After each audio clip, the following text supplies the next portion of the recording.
Psalm 143. My soul thirsts for you. A psalm of David. Hear my prayer, O Lord, give ear to my pleas for mercy. In your faithfulness answer me, in your righteousness. Enter not into judgment with your servant, for no one living is righteous before you. For the enemy has pursued my soul. He has crushed my life to the ground. He has made me sit in the darkness like those long dead. Therefore my spirit faints within me. My heart within me is appalled. I remember the days of old. I meditate on all that you have done. I ponder the work of your hands. I stretch out my hands to you. My soul thirsts for you like a parched land. Answer me quickly, O God. My spirit fails. Hide not your face from me, lest I be like those who go down to the pit. Let me hear in the morning of your steadfast love, for in you I trust. Make me know the way I should go, for to you I lift up my soul. Deliver me from my enemies, O Lord. I have fled to you for refuge. Teach me to do your will, for you are my God. Let your good spirit lead me on level ground. For your name's sake, O Lord, preserve my life. In your righteousness, bring my soul out of trouble. And in your steadfast love you will cut off my enemies. And you will destroy all the adversaries of my soul, for I am your servant. Alright, so here we have another Psalm of David.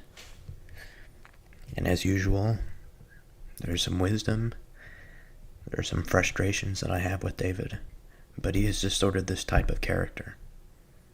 You know, he gives you what he gives you. So, like with some psalms, we go over the title, because often the title is this sort of entry point. It is the key that we use to unlock the door to the experience of the poem. And so, the title is My Soul Thirsts for You. Now, this is not the first psalm that we've heard these words. This is not the first psalm that is titled, My Soul Thirsts for You. Now, on one hand, it's a fairly basic title. And I think within its simplicity, let's say, we can overlook it. And it's not that it's simple per se, it's subtle. And I think there's a difference. I was thinking about this earlier. The quality of subtlety and how easily overlooked it is. Because some people view it as passive. But the profoundly strong individual that embodies subtlety, I think when one pays attention to it, I think it's a very, very powerful mode of action, way of being. But to return to the title, My Soul Thirsts for You, we have to have some discussion and some consideration about what the soul is. Now, we've already discussed in previous episodes what we can conceptualize the soul as being. But every attempt, I think, to understand the soul and to explore it, I think, is an experience in and of itself. So what can we say of this soul? What does it mean to man? I think the soul is the root of being for a person. Now, the soul is an encompassing thing. I think it includes mind, it includes heart.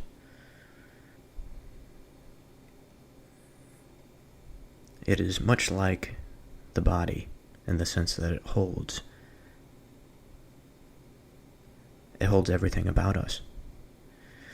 But the soul is the body for the divine nature, whereas the physical body, is the body for the physical nature.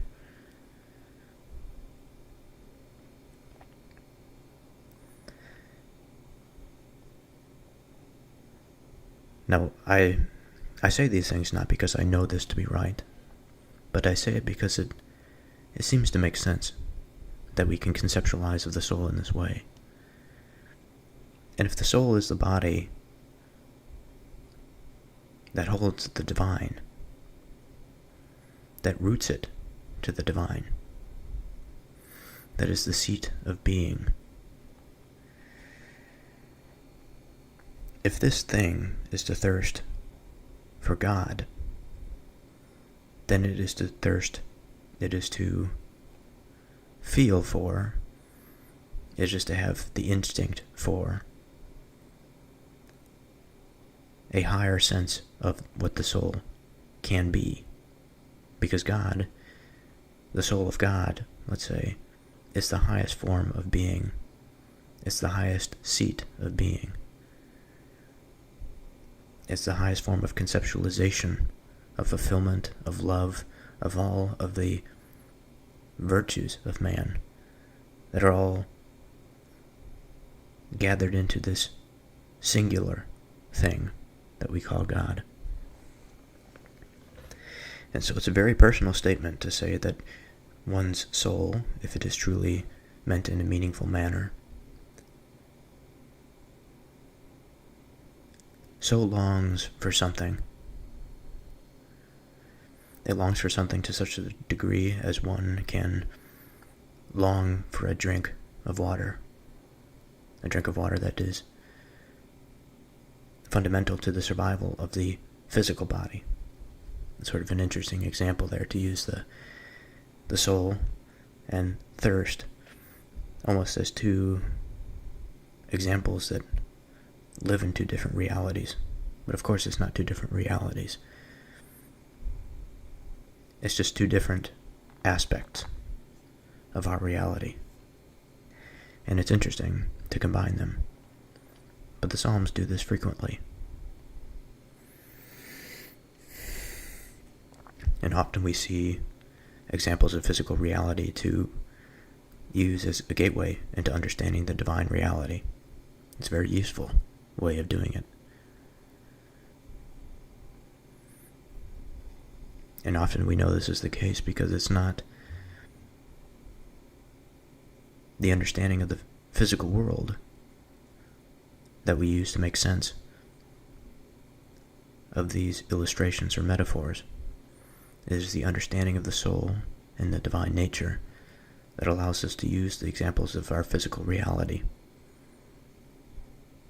to make sense of it.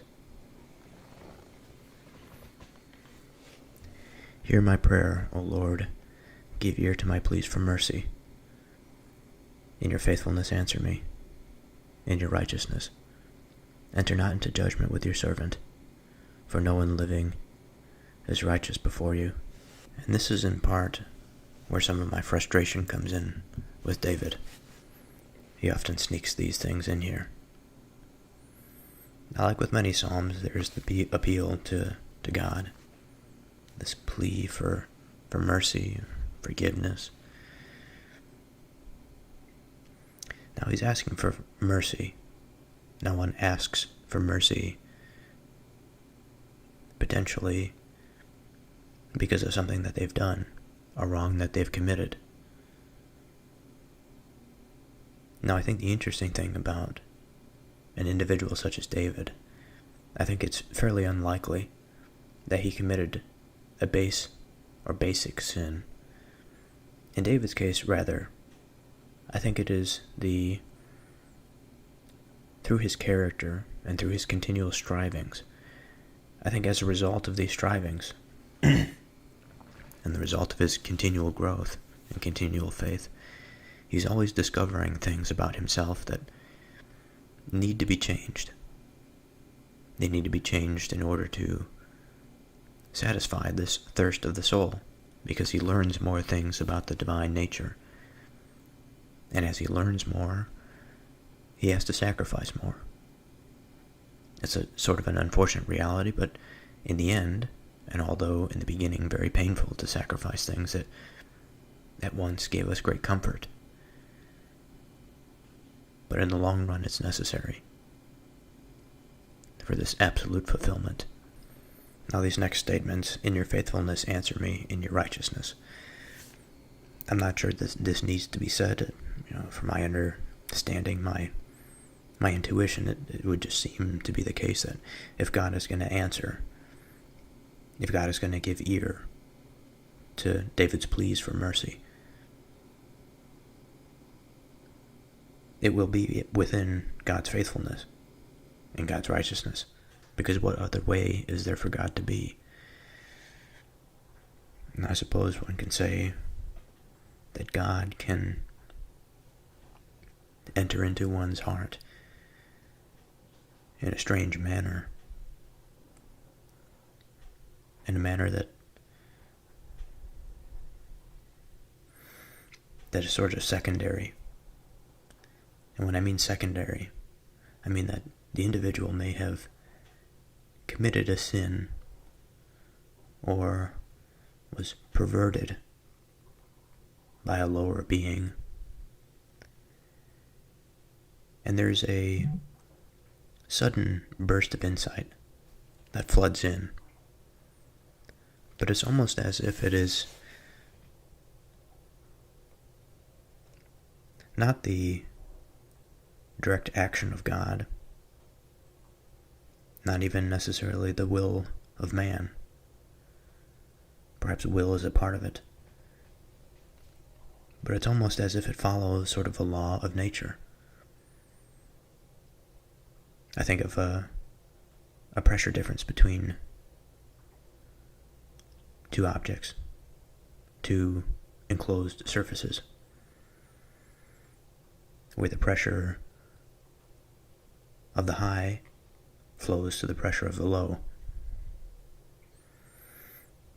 And it's not as if the high pressure is directly acting. It's not that it is consciously given a direction to do so, but it is just following its laws. It behaves that way because this is within its nature to behave this way. It is the structure of reality for it to behave this way. Now, I'm not saying that God would be unaware of this happening.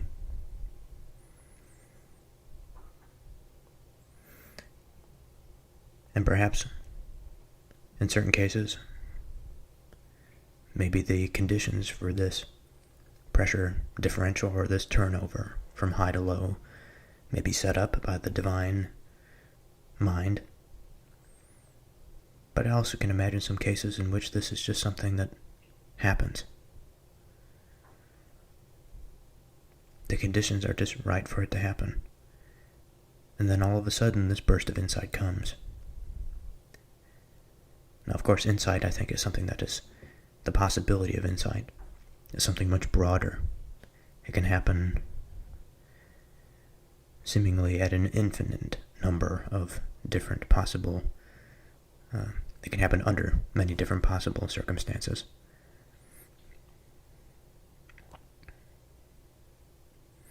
But why do I bring this up? Well, I think because this integration, often we've talked about the difference between divine law and natural law. Divine law is something that is above natural law.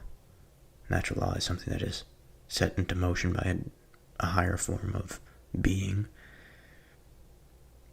This natural law by itself, in and of itself, is indifferent. It's an operating system that operates based on the designs of its designer.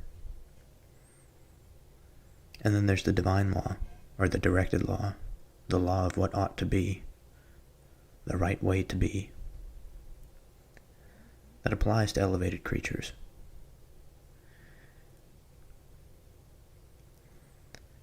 But then therein lies a bit of a dilemma.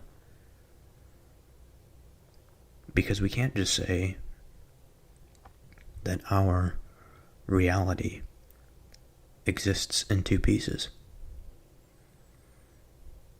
We experience a reality in its totality.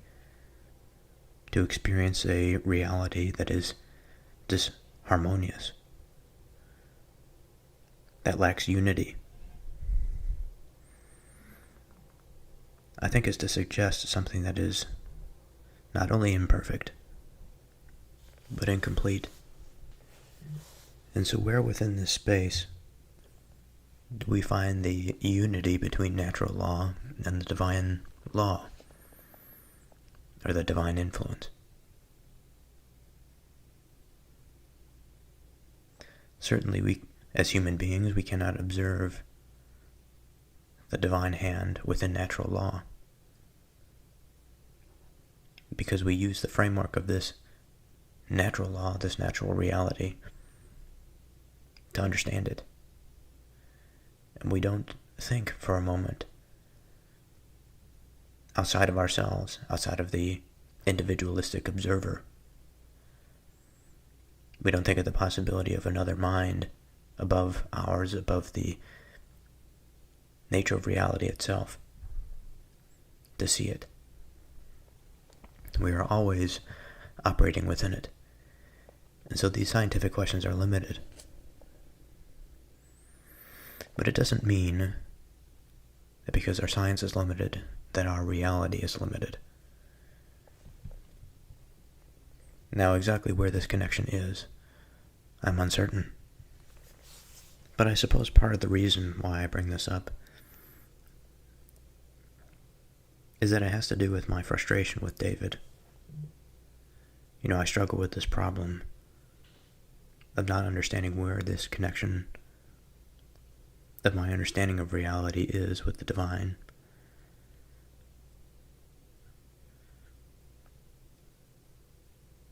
Perhaps that's not the best way to put it. I don't understand how to integrate the whole of my reality together. It's a bit fragmented, in a sense. Fragmented in the way that pieces remain disconnected. And only at certain times am I able to have the insight and perhaps the faith to understand their connection.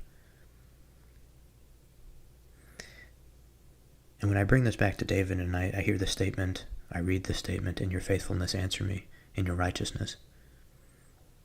And then I think again to myself, well, why would God do otherwise? I think about this disharmoniousness. I think about this lack of connectedness.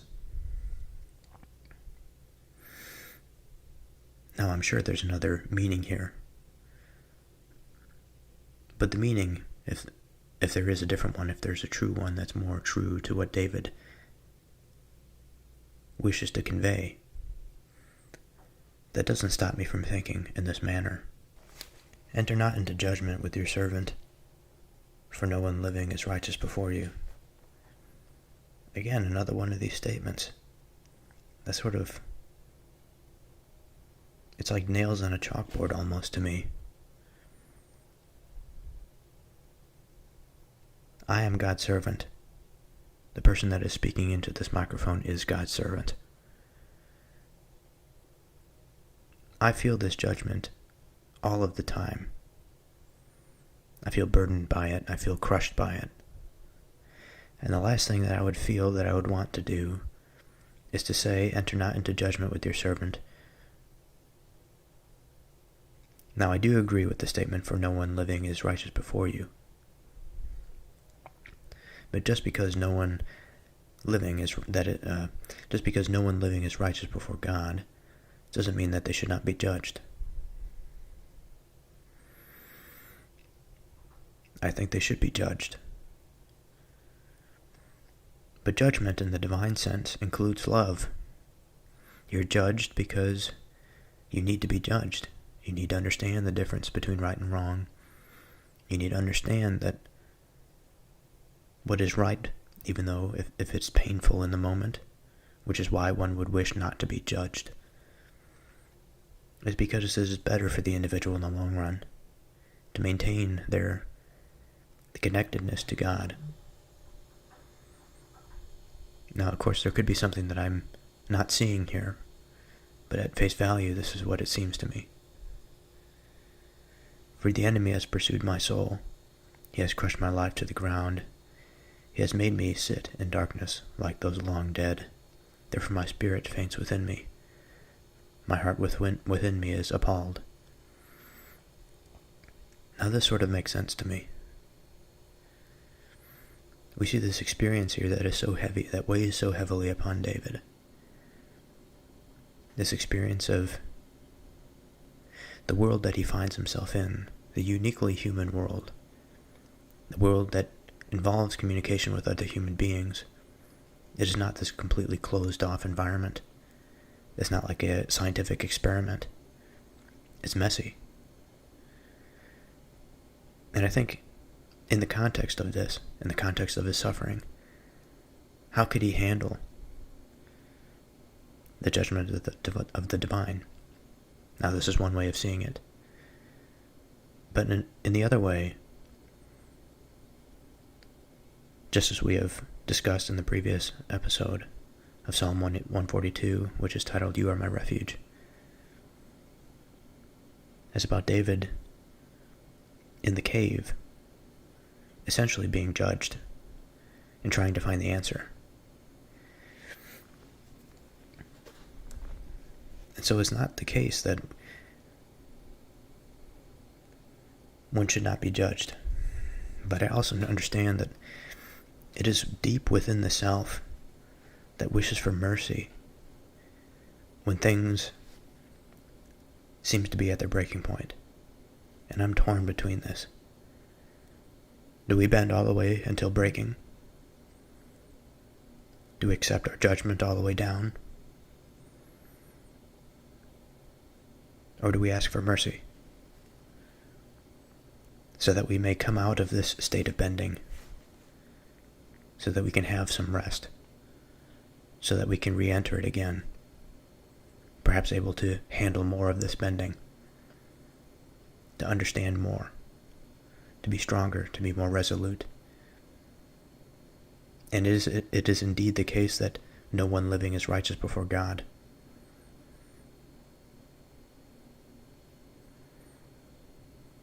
There's an interesting difference in philosophy here. The sort of gas on the pedal philosophy of bending until it breaks. And who knows what it would mean to break. Does that mean death? Does that mean psychopathy?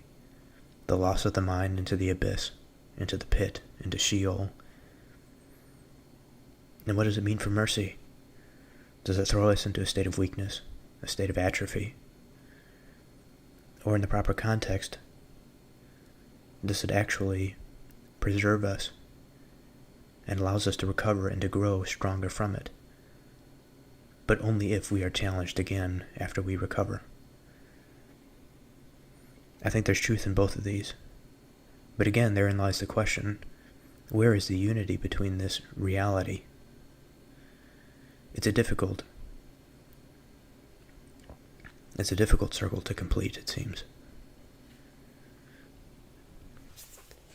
Although I do have some pitfalls, maybe pitfalls is not the right word, some hang-ups when it comes to David and his reasoning here, I do think he is right, in a sense. I just can't quite articulate the feeling and the problem that I have with this incompleteness, with the bending of man. Now, if I was in his situation, I think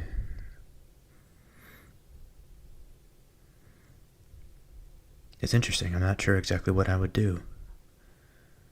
Would I ask for mercy in the state of extreme bending? Or would I ask the Lord for judgment? Would I ask the Lord for judgment even if it meant my death? Would I ask for death itself? That might be a bit too far. I can't imagine God saying, okay, I'll give you death for your willingness to bend to it. Because it can't be death. It has to be the possibility, at least, of recovering and making it through. And so it is a type of mercy. But this type of mercy involves accepting either finding the answer, living through the situation, or through immediate death. Perhaps not immediate death, but at least a high probability of death. And it's not just death in the sense of the physical body. It's death in the sense of the mind.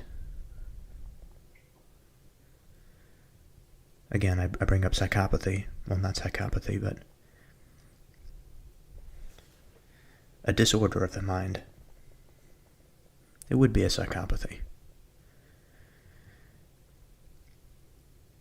It would be this sort of fragmentation of the mind. The death of the mind is something akin to insanity, this sort of Nietzschean insanity. After all the attempts and all of the thoughts and all the heavy moving by a strong intellect, and its failure to bend any further, it just breaks under the weight of it.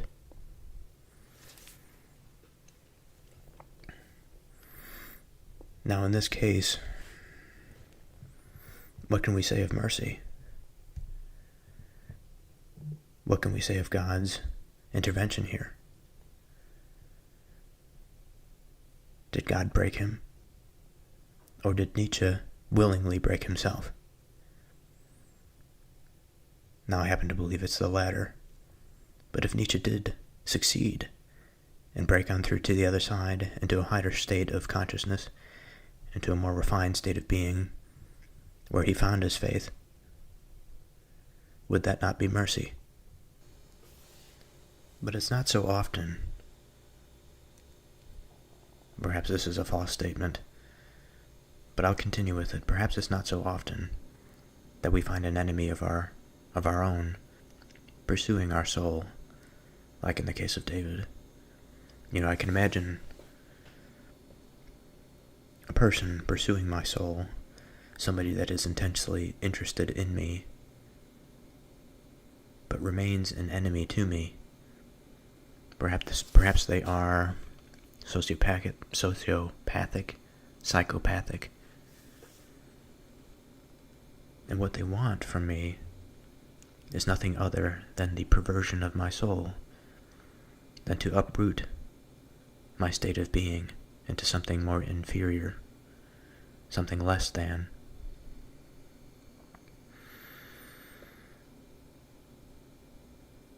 Now, often, especially in the Old Testament, when we think of enemies, we think of, people with spears and swords and something that's sort of immediately threatening to the physical body. But it's not quite as dark as something that is an enemy that pursues one's soul, that attempts to completely uproot, again, his being and his security to reality.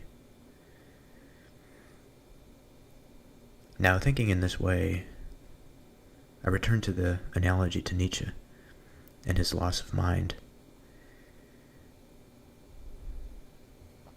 I think it's entirely possible that one of these inferior beings played an influence.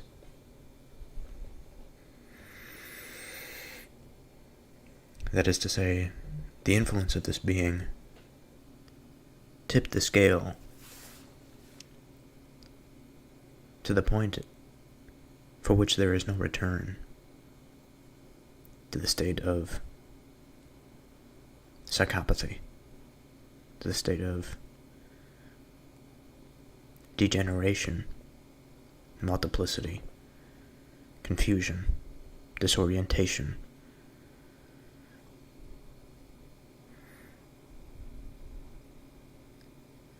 Now, it doesn't mean that this evil won, per se.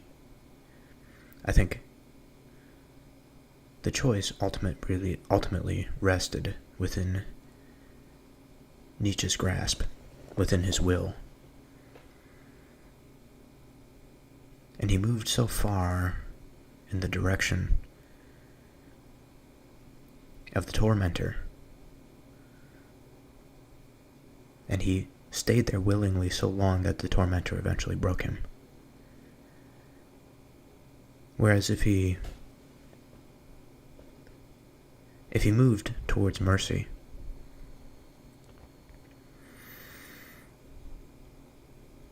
if he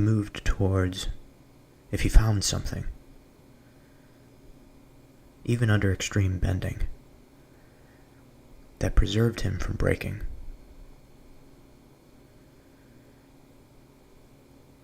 then he would have chosen mercy, he would have chosen God, he would have chosen this faith.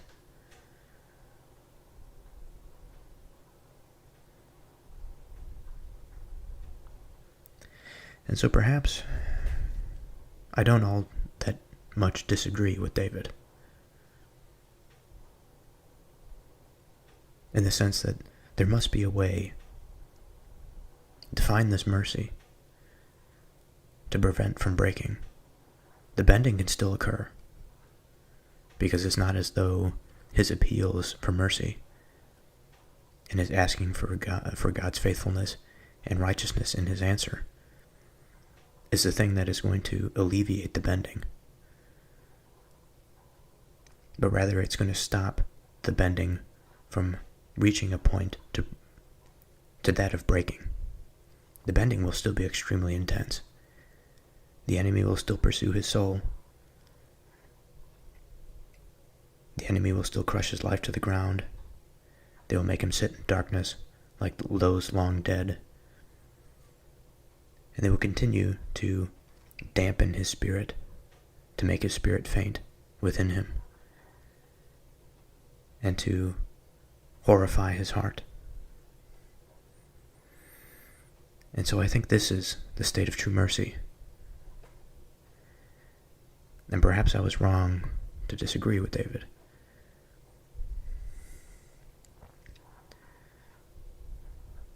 And perhaps I was too quick out of the gate to the races. Perhaps I had a mind similar to Nietzsche. I thought I can solve all the problems with just a clenched fist and a strong contraction of the muscle. The power through it. And think that if my will is strong enough, then that's all that matters. I don't need help from anything else. I could do it by myself. But that's not the case. If we don't choose to accept this help and accept this mercy, we will break. I remember the days of old. I meditate on all that you have done. I ponder the works of your hands. I stretch out my hands to you. My soul thirsts for you like a parched land. Now these verses are important. We could stretch out this experience that David is having to anyone. This is sort of a universal practice that he is engaged in. How exactly we choose to structure this practice is up to us, but when he says, I remember the days of old, I meditate on all that you have done, I ponder the works of your hands. All of this is a practice. The important thing here is the process of remembrance and of reflection. Just like reading a book that has substance to it, is something that can elevate you.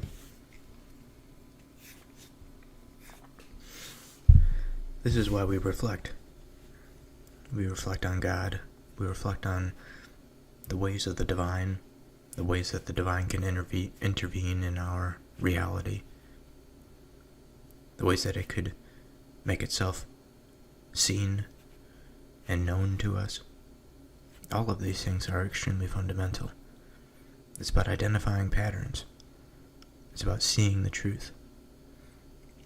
And when one becomes unconvinced or challenged, so much so that their faith begins to falter, it's important to return to something that makes sense.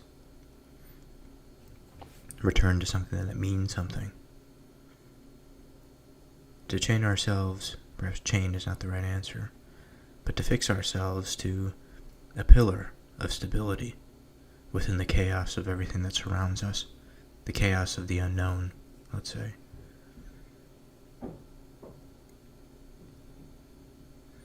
And so when the soul is this dried out sponge that thirsts for God like a parched land, certainly it is time for some reinvigoration of the soul, to find something that can fill it, that can satisfy it, and will allow it to continue to be. Because if we remember that our running definition here of the soul is something that is the root of our being. It is the seat of our being, that is the mirror of the seat of being of the divine, or the being of all being. And as we are fallen creatures, we are always sort of struggling with this being. How is it optimal? How can we learn from the wisdom of the ages, when the ages dealt with different patterns? They struggled with, in some sense, different things, fundamentally the same things, but certainly they manifested in different ways. Answer me quickly, O Lord, my spirit fails. Hide not your face from me, lest I be like those who go down to the pit. Let me hear in the morning of your steadfast love, for in you I trust. Make me know the way I should go, for to you I lift up my soul. And so this is a beautiful statement, because we have an image that is painted here. The urgency that David feels, because he feels that his root, his seat of being, is being uprooted. It is being confused, disoriented. And he needs this intervention quickly for it to remain seated, for it to remain rooted. He asks God not to hide his face from him. Now the face is interesting, because the face is something that is expressive. It's something that is knowable. When we see the face of a person, we know of their presence.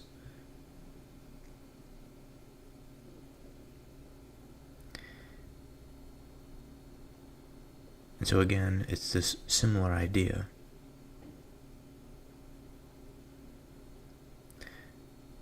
Of asking God to be with him and not to be away from him, essentially. He says, let me hear in the morning of your steadfast love, for in you I trust.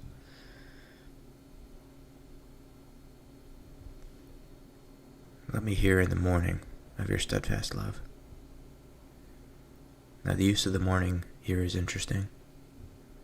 The steadfast love is fairly straightforward. The steadfast love is the thing that anchors him to this reality, that anchors his soul to its seat of being. Or I should say, it anchors the soul to its seat and allows it to be in some stable manner, in a manner that is congruent with God, or the source of all being.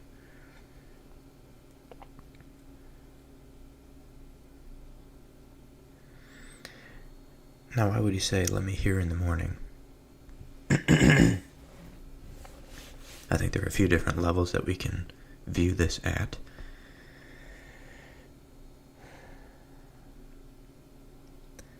The morning is something that is new. It is a new day.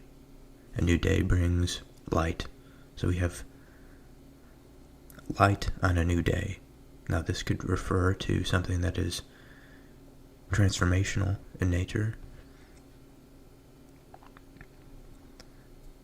That when the new day comes, there is this insight into the Lord's divine presence. The light of this new day, the rising of the sun, fills the soul with security and of understanding.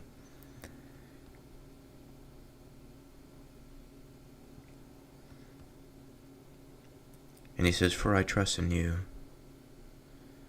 And now this trust is a crucial component. Because to trust someone is not only to be comfortable with them, but to believe that they have your best interest in mind. And so this transformational process of reseating the soul into its way of being that is congruent with God must revolve around a relationship of trust, because it would be false otherwise. The relationship would be alternative. It would not be a truthful relationship. Perhaps the person involved may just want the feeling of security so they could do whatever ends they saw fit, rather than devote their lives to discovering the ends that are most likely the designs of God. The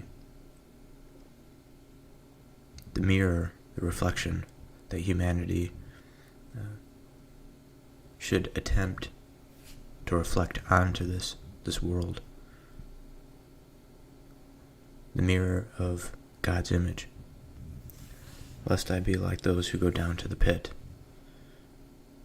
Now we are no strangers to talking about the pit of Sheol. The pit is a place for the dead as it is for the living. In the case of the living here, it is a place of sort of a denaturing of the mind, a dulling of the mind, a flattening of the mind, a sort of in the Nietzschean sense, it's a roof over the mind so that the light cannot peer through, almost as a slave in his relationship to his master. But his master is not God, it is a human being, it is a lower form. The master could be any number of vices or addictions. In David's case, it could be the overwhelming threat of an enemy wishing to do him harm and to do him in, not knowing where to go, perhaps alone, confused, scared. All of these sorts of things can destabilize the seat of being, the soul.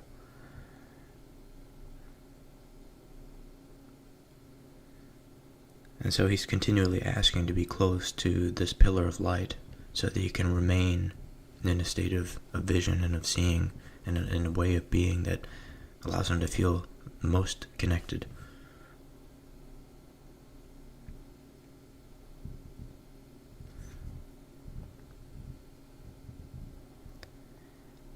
Make me know the way I should go, for to you I lift up my soul. Deliver me from my enemies, O Lord. I have fled to you for refuge. Teach me to do your will, for you are my God. Let your spirit lead me on level ground. For your name's sake, O Lord, preserve my life. In your righteousness bring my soul out of trouble. And in your steadfast love you will cut off my enemies. You will destroy all the adversaries of my soul, for I am your servant. Now, David's language is always harsh. There's always this sort of appeal to violence. But I think it's consistent with, what he is going through. It's consistent with the troubles of the day.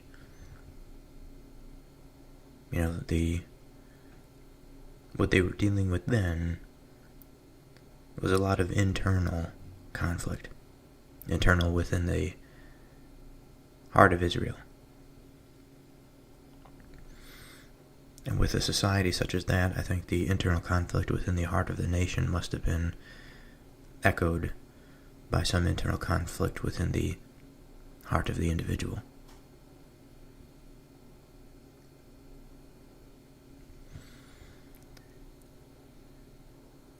And much like the spirit, the heart is, although it's something that is rooted to us, unlike the spirit that we can move out into the world for others to grasp. Their mind can grasp it. Our heart is something that is fixed to us, but much like the spirit, it is something that flows, something that needs to be tethered to our soul, right? Our seat of being. The heart includes our emotions. It includes our will. It includes our thoughts to some degree. It includes our conscience and our morality. All of these things, much like the spirit, are this, in my mind, this substance that is certainly above the material world. It's sort of floating out there in the realm of the divine, perceivable by many, even those who reject the divine world. They can pick up on the spirit, just as we can pick up on the heart. But the point that I would like to make is that the heart, with all of its qualities and characteristics, is something that must be directed. It must be at all times in connection with the soul. Again, the seat of being that ideally reflects the source of all being, the seat of all being. And in this way we can integrate our heart into this world, into this reality. We can integrate it in such a way that we have confidence and faith. So when we imagine periods of struggle and of difficulty, when we imagine periods of confusion, instability, I think it's natural for us to come into conflict. Whether or not this is right or wrong, I don't know, but this is seemingly the natural consequence. And often this conflict does bring out the worst in us. But what can we say of those that we believe are going down the wrong path? If all attempts have failed to correct fundamental grievances and disagreements, is our options not violence, a fight for preservation, a fight for the way of things? It's an interesting but difficult dilemma.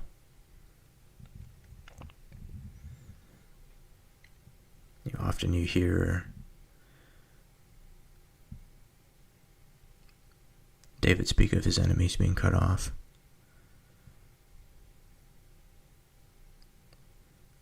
The destruction of the adversaries of his soul.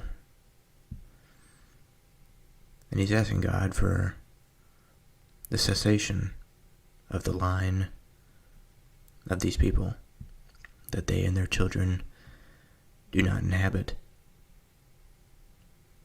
the earth in the way that they inhabit it. Of course, a generous way of seeing this is to have these enemies come to a certain realization that doesn't involve the absolute destruction of their existence. Because I think it is true to the conscience to say that although there are people, and it's difficult to say among our own selves. If we are, how much we contribute to this. But there are people that are incongruent to the functioning and to the stability of a society. And what is to be done of these people? There are those that violate our laws, and we have to place them in prisons and in cages so that they do not continue to erode and pervert the cultural and societal structure and framework.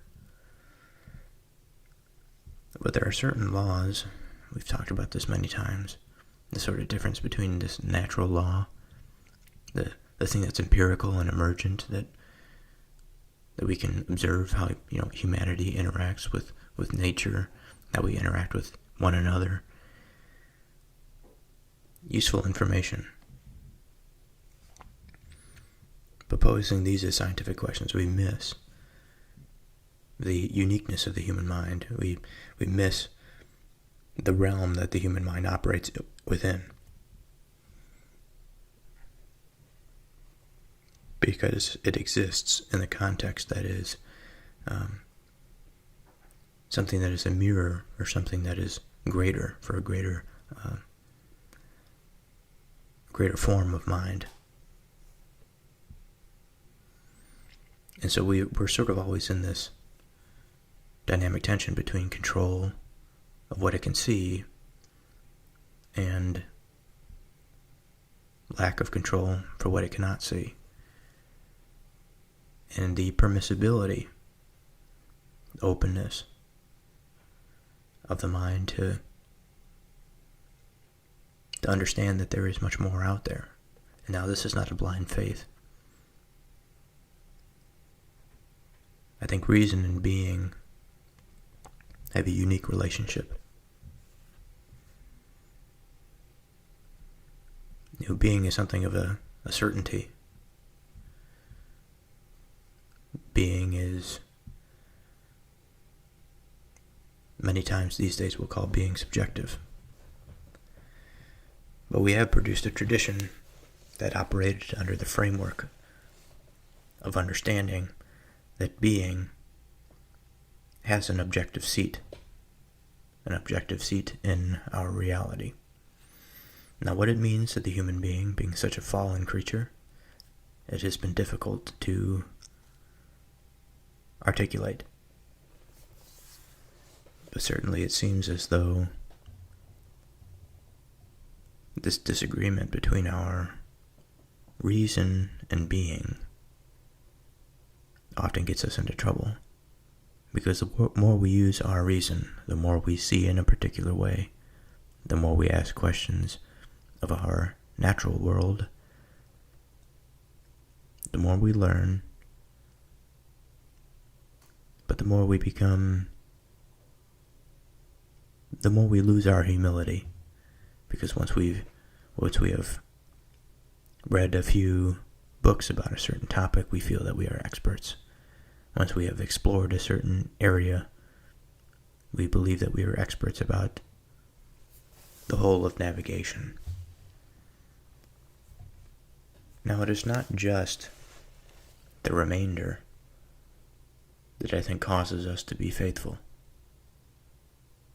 It is not just identifying the thing that is still unknown to us that then restricts us to a framework of believing in something that is greater and set it in motion. We can do our best always to articulate and fill the space that is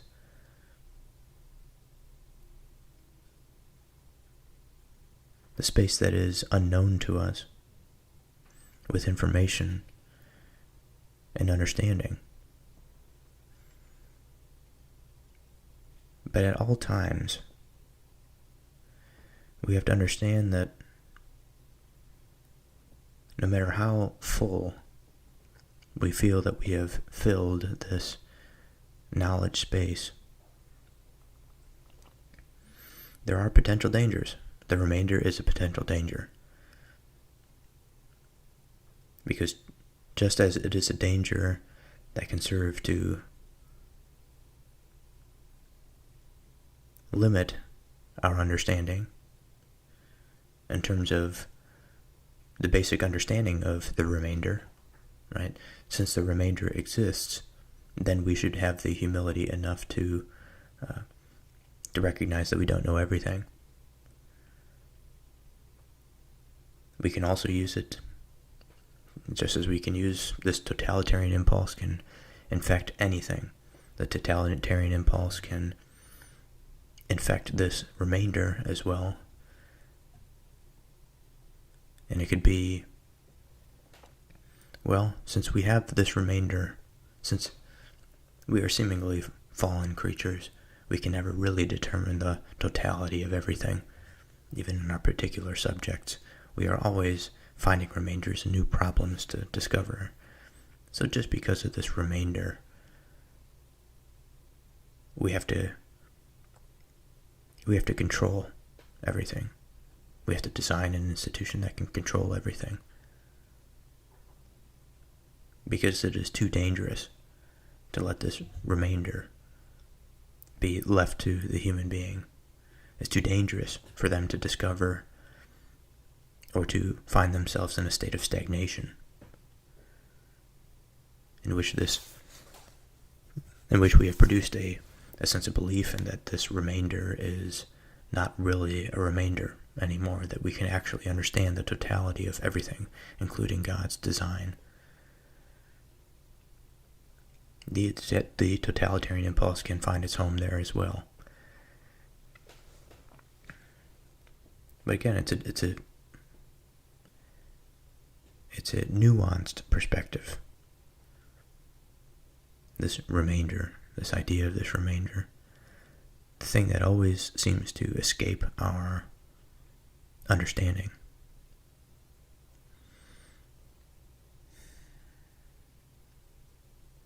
So again, to retrace my steps, this remainder is not something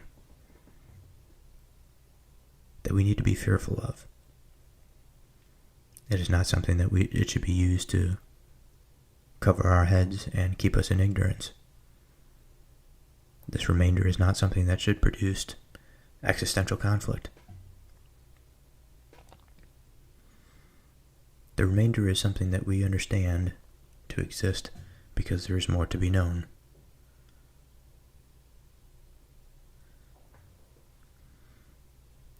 Now, in terms of this being the ultimate argument for or against a divine mind, I think is ridiculous. This is just blackened space where the light has yet to shine. Our motivations are precursors to the asking of these types of questions. And our motivations are driven by our beliefs. Now, is it not reasonable to say that what we should believe in is a higher state of being at every step of the way? And assuming we do this right, we become more fulfilled. We have a greater sense of purpose when we embark on the journey towards understanding what the unification of mind would be like. It gives us a goal to aim towards. And our obsession with certainty, I think, can lead us into blindness and arrogance. It can destroy humility. Psalm 144, my rock and my fortress, of David. Blessed be the Lord, my rock, who trains my hands for war, and my fingers for battle. He is my steadfast love and my fortress, my stronghold and my deliverer, my shield, and he in whom I take refuge, who subdues people under me. O Lord, what is man that you regard him, or the Son of Man that you think of him? Man is like a breath, His days are like a passing shadow. Bow your heavens, O Lord, and come down. Touch the mountains, so that they smoke. Flash forth the lightning and scatter them. Send out your arrows and rout them. Stretch out your hand from on high. Rescue me and deliver me from the many waters, from the land of foreigners, whose mouths speak lies, and whose right hand is a right hand of falsehood. I will sing a new song to you, O God. Upon a 10-stringed harp will I play to you, who gives victory to kings, who rescues David his servant from the cruel sword. Rescue me and deliver me from the hand of foreigners, whose mouth speaks lies, and whose right hand is the right hand of falsehood. May our sons in their youth be like plants full grown, our daughters like corner pillars cut for the structure of a palace. May our granaries be full, providing all kinds of produce. May our sheep bring forth thousands, and tens of thousands in our field. May our cattle be heavy with young, suffering no mishap or failure in bearing. May there be no cry for distress in our streets. Blessed are the people whom such blessings fall. Blessed are the people whose God is the Lord. So Rock in My Fortress, this is again a similar pattern, a similar theme to that we have seen many times in the Psalms. It is a symbol of structure and of stability, of security, of understanding. And so David begins by saying, "Blessed be the Lord, my rock, who trains my hands for war and my fingers for battle." Now the interesting thing here is this war and this battle. My mind often goes to a physical thing. Perhaps it can often manifest physically. But I think the true battle and the true war is always spiritual. It is always in the divine realm. He is my steadfast love and my fortress, my stronghold and my deliverer, my shield, and he in whom I take refuge, who subdues people under me. Now this subduing, it sounds as though we have a very authoritarian God on our hands. But it's a matter of interpretation. It's a matter of interpretation within a certain context. Now the subduing of peoples, I think rather than sort of a conqueror that goes out to conquer just for the sake of conquering or for the sake of power and control and authority, this is rather a conquering due to truth. It's conquering in light of judgment. It is conquering in the light of standing trial, of going through a truthful judgment and subsequent conviction. And it's through this process of judgment, through the divine law and the natural law, because how else can we receive this divine law and place it into nature if it were completely incompatible? The mind is something of natural law, and yet it has the ability to perceive of the divine. And so there must be ways and there must be mechanisms by which the divine can enter into this reality, our minds being one of them. I've heard talk of other ways, but that's for another time.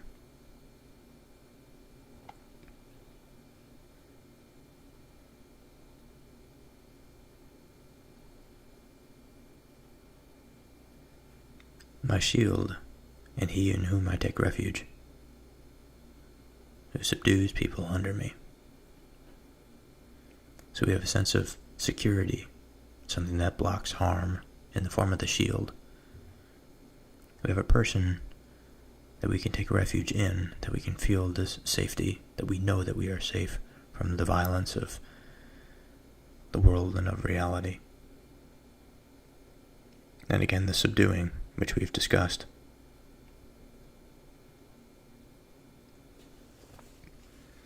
Now, the subduing under is an interesting example. It may be a bit reading into this a bit too much, but the subduing of peoples under David seems to suggest that, in this hierarchy of understanding of human beings that understand, the ones that have a sort of lower understanding must be brought up to speed with the ones that have the higher understanding. Otherwise, there will be this sort of tension and this conflict between the two. Now, the way to resolve this violence and this conflict is, or rather, I should say, the way to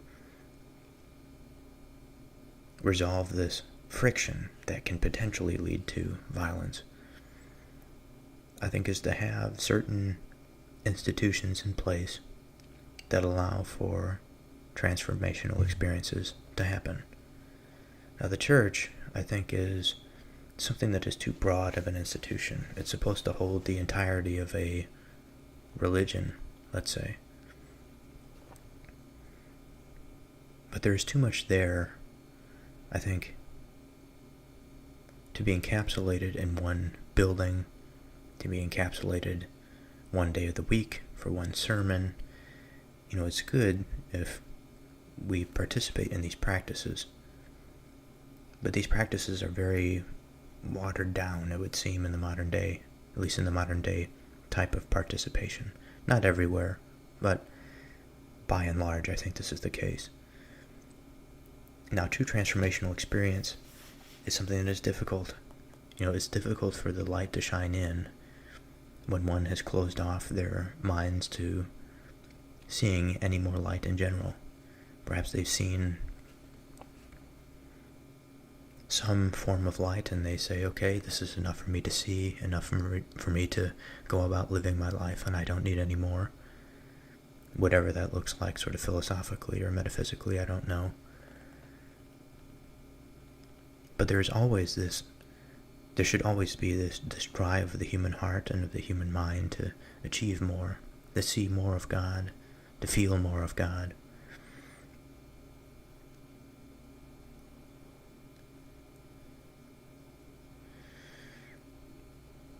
And so, returning to my original point here, that has to do with the subduing of man that is beneath a higher level of understanding. This subduing should be dealt with in a peaceful manner whenever possible. Peaceful in the sense of a transformational experience.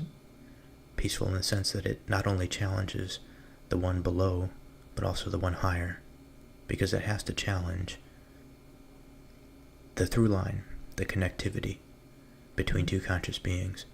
Now, this is something that has sort of a knowledge and an uplifting quality in and of itself, regardless of the belief of the individuals, the two separate individuals at the time.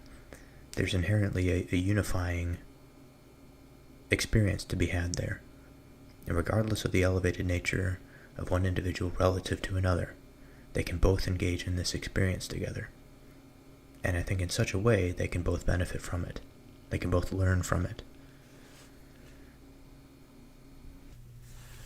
O Lord, what is man that you regard him? Or the Son of Man that you think of him? Man is like a breath. His days are like a passing shadow. Now, this is something that we are familiar with in the Psalms. This is a pattern of thinking that is repeated. The idea that who are we, these transitory beings, the finite lifespan. Who we are seems to be like a breath. That is something of an afterthought. something that is not really considered even by our own conscious perception. It's just this automatic process of life.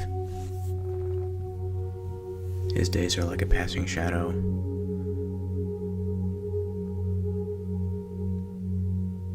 As the reality continues to unfold around us, its seemingly permanent nature outlives us, outlives the individual.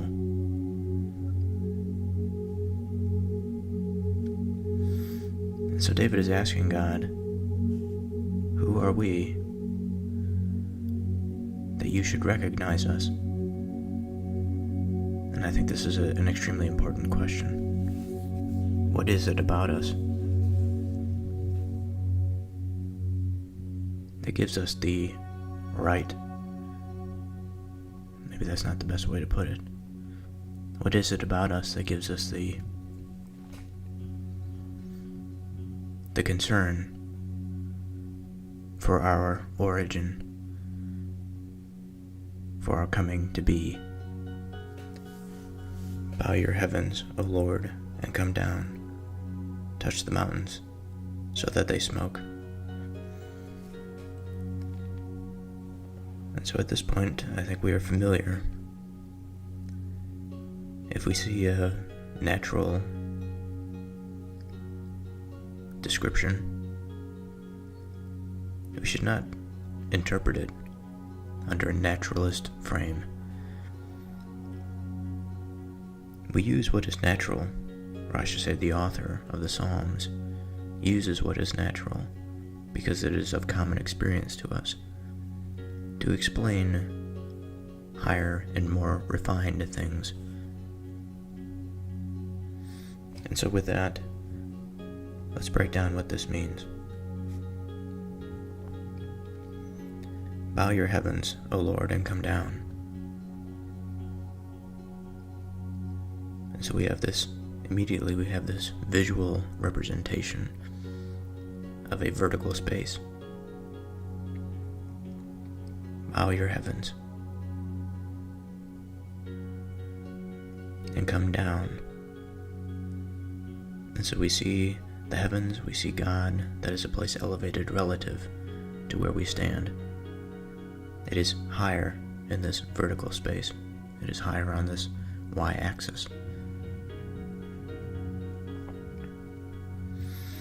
And if this plane is to be our reality and our existence, well, what the author here is recognizing is that where we exist, the mind that we inhabit, is but a part of the total sum of reality, and that the everlasting includes higher forms of consciousness.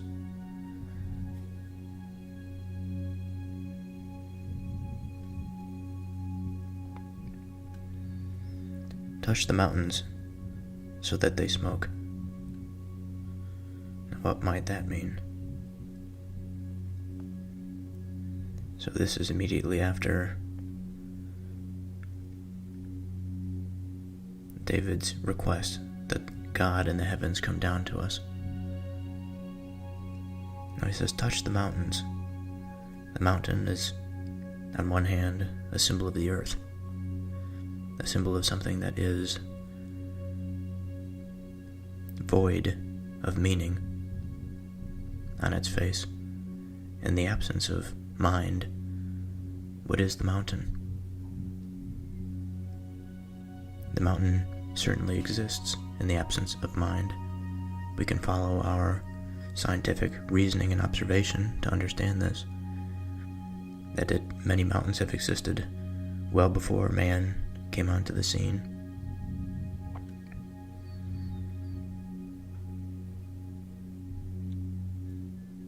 So what does it mean then for God to touch the mountain so that it smokes? Well, if God is going to touch the mountain, the divine principle, which within it is this sort of package of intelligibility, of meaning, of orientation, of mind. And so for this mountain to be touched, this earthly object, it now becomes this massive structure. It becomes strong. It's a symbol of strength. It's immovable. It's a principle of the divine.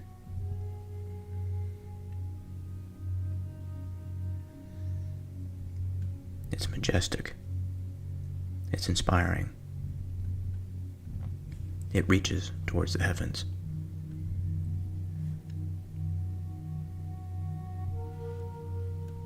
It is no longer the rock and earth that it is made up of.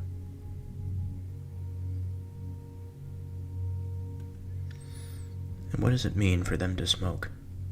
For the mountains to smoke? Well, I think of the examples that we had experienced earlier in the Bible, in the Old Testament, in Exodus, when God appeared before Moses as the burning bush.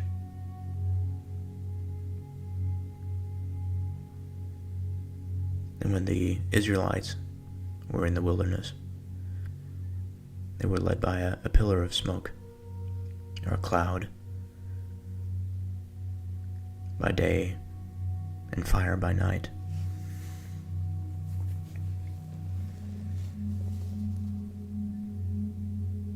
The smoke is something that is tangible to us.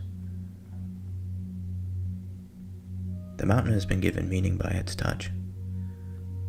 We understand certain symbolic significance to it.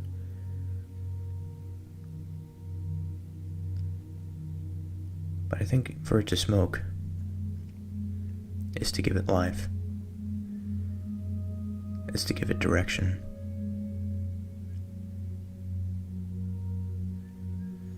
Because we can have symbols to the end of time, to the end of earth. But what are our symbols of strength, of majesty, of stability, of certainty? Without the directing force, how is this any different than the rock or the earth that makes up the mountain?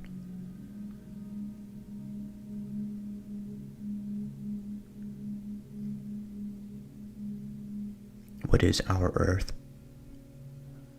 if not directed for our purposes?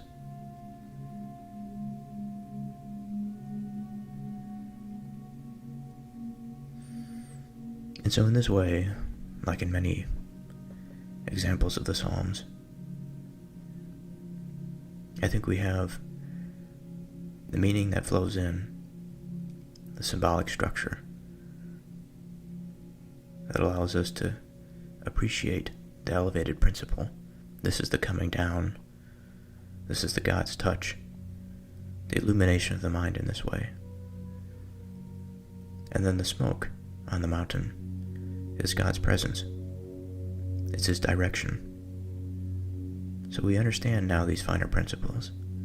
Now how do we put them together?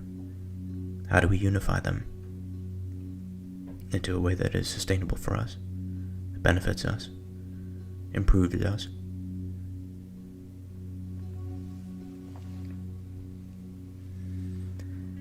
Flash forth the lightning and scatter them.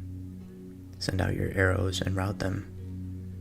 Stretch out your hand from on high. Rescue me and deliver me from many waters, from the hand of foreigners, whose mouths speak lies, and whose right hand is the right hand of falsehood. So that first verse, flash forth the lightning and scatter them.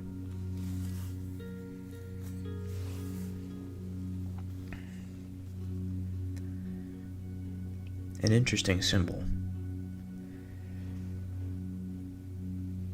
Just as we were talking about symbols being a thing in and of themselves, just the basic symbol without any directionality to it, or the symbol combined with the cloud or the smoke that has this sort of spirit that's attached to it, this directionality to it.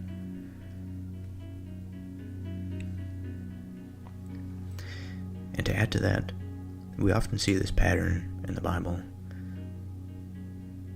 It's an observation of the force of God, the force of the absolute seat of being, as being something that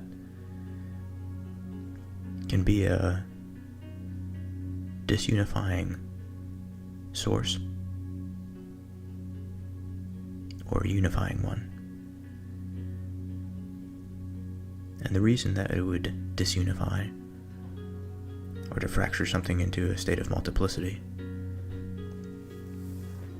would be to break the thing that had unified those people together. Because the thing that unifies those people, that keeps them together, is false. And so we have this recognition that not every unifying force is a good one. And this lightning that flashes forth, it's an illumination of understanding. And what makes the enemy scatter is their recognition of their faulty ways. And so they fall into a state of confusion.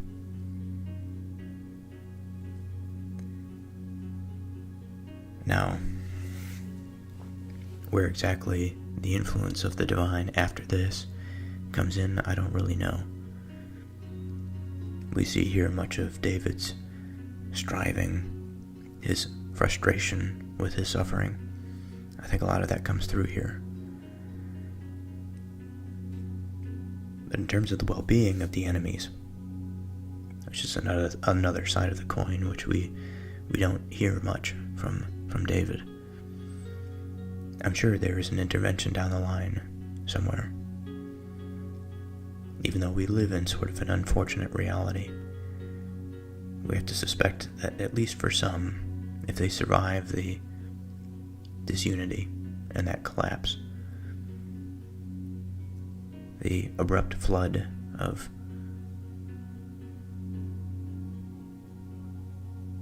identification, illumination, the aha moment. If they survive this, then they are on a new path altogether. Either they cannot survive the fall, or they embrace the fall and recognize the truth.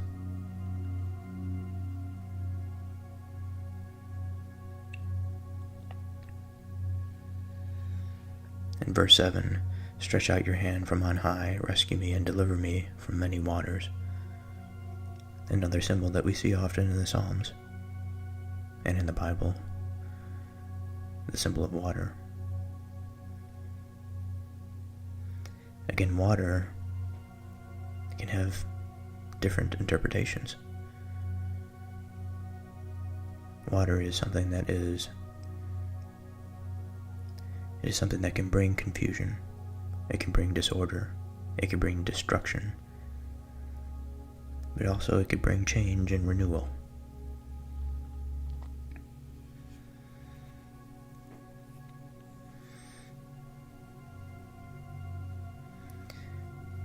Now, the many waters in this case seems to refer to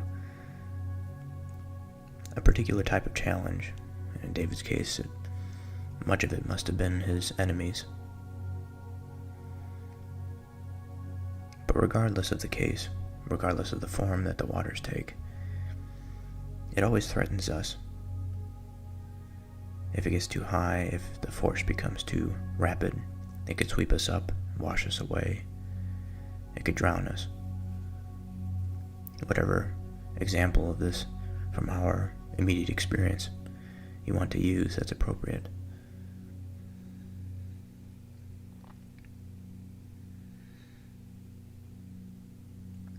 To be rescued from the waters that surround, to be rescued from its natural flow,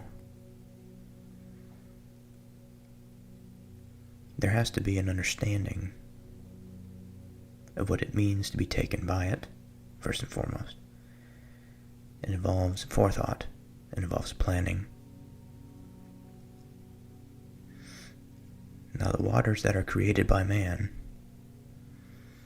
are not quite as simple as the waters that are created by nature.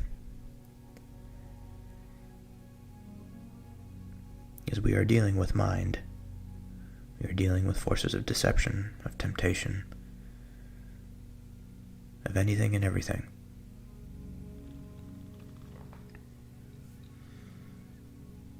And so deliverance from these waters, I think, involves a certain state of mind.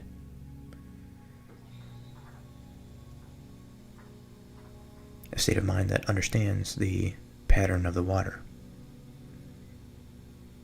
Because when one understands its flow,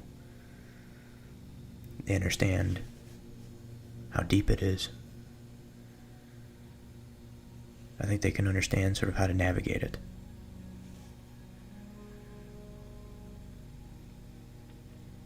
Perhaps they can understand how to reduce its volume altogether.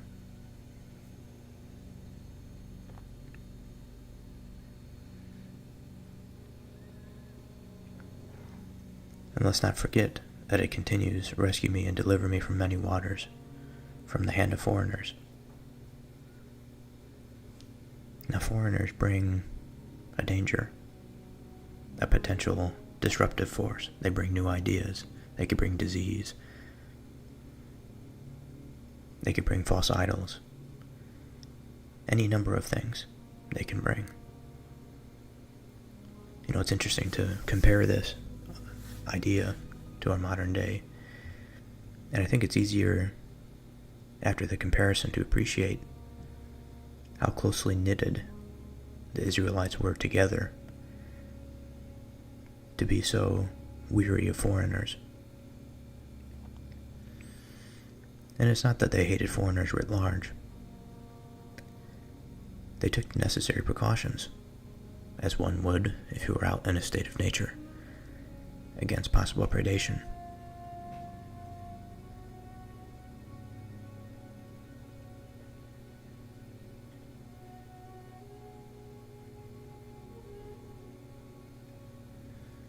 Rescue me and deliver me from many waters, from the hand of foreigners, whose mouths speak lies, and whose right hand is the right hand of falsehood. And so here we see what I was saying. The right hand is this symbol of power, of stability, of strength. If this is going to be the right hand of the foreigner that is let in, and this hand is subservient to falsehood and deception, the answer to the question of should I let this person into my society is no, because their right hand will bring waters with them. It'll bring destruction. It'll disunify the society.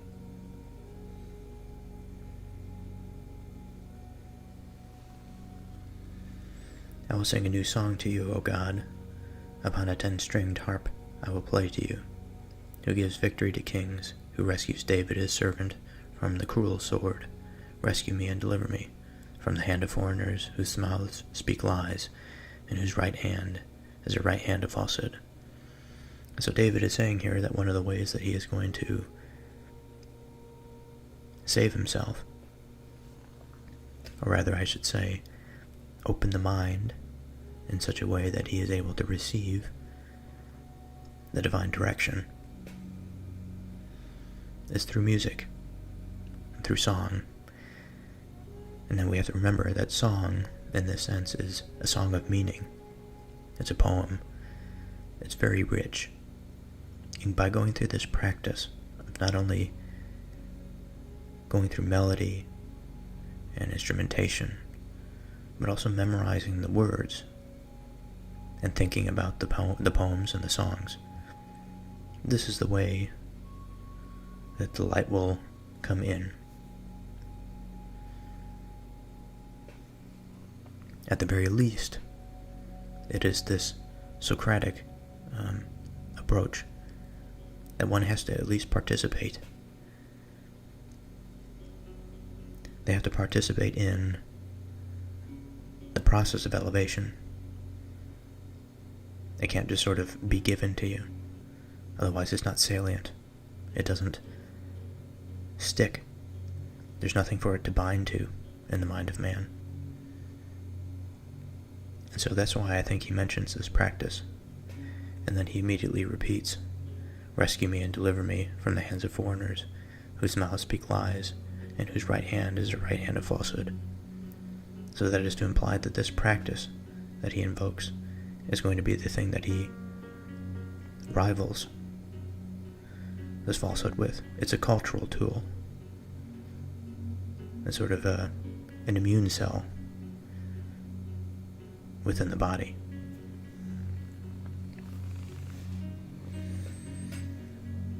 May our sons in their youth be like plants, full grown, our daughters like corner pillars, cut for the structure of a palace. May our granaries be full, providing all kinds of produce. May our sheep bring forth thousands and 10,000s in our fields. May our cattle be heavy, with young suffering no mishap or failure in bearing. May there be no cry of distress in our streets. Blessed are the people to whom such blessings fall. Blessed are the people who wish God, whose God is the Lord. Now, verse 12, may our sons in their youth be like plants full grown.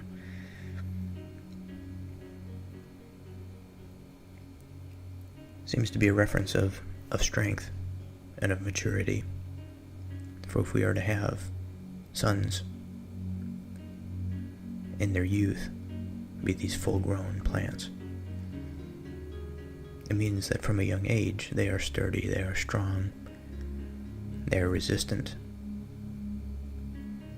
to the sways, the disease, the disruption that the young often fall victim to.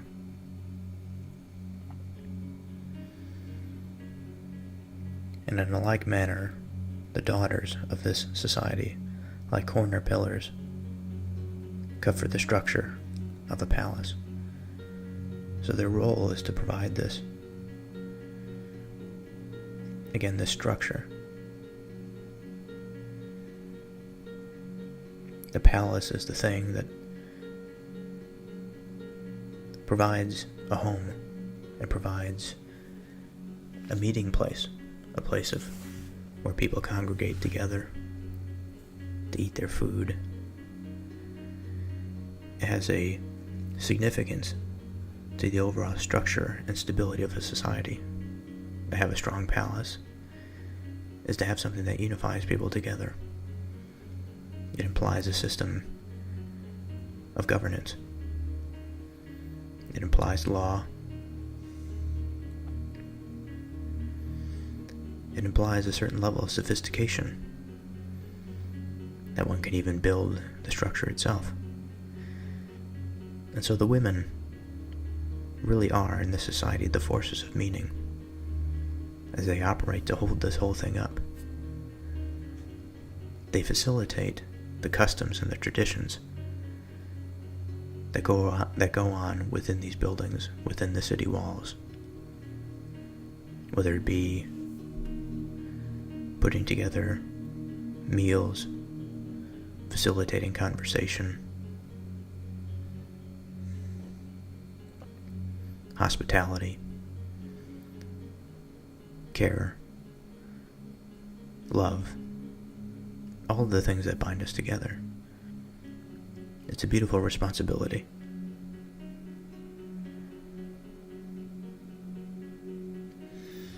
And then, of course, the remainder of what David wishes for here in his prayer is for the abundance of food. He wishes for peace, general prosperity, for those who believe in God and worship God. So I think we are going to end this episode here. We're going to continue next time with Psalm 145, titled, Great is the Lord.